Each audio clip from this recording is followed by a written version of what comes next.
I think that cyber violence is a problem in Belize, as it is in every part of the world. In Belize, 2 out of 3 of every teenager aged between 15 and 19 uses the internet on a weekly basis, at least once a week.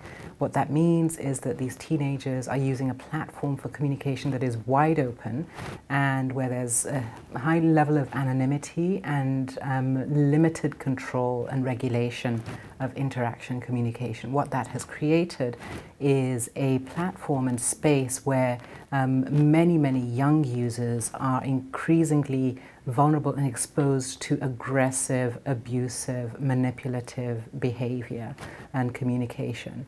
Being the age that they're at makes them particularly vulnerable because not all of them are particularly confident yet or able to deal with the management of conflict that this requires.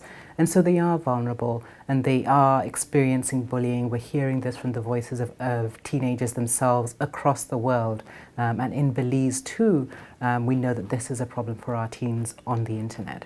Cyber violence is a critical issue for us and a concern for us as UNICEF for teenagers because firstly, at their age, they are just developing a sense of self-confidence, a sense of self-esteem, a sense of how to manage relationships and communication, how to deal with conflict.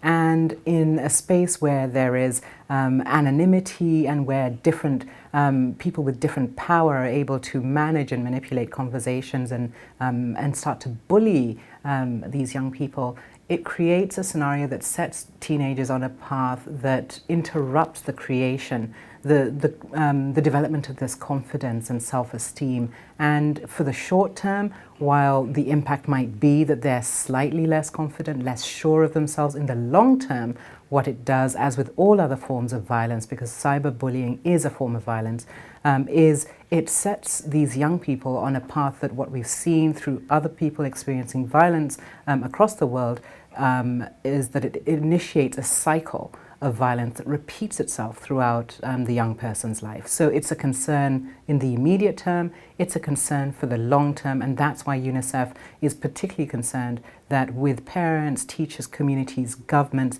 we work together to start to make sure that the space that our teenagers and children are using is safer and more protective of children and their development.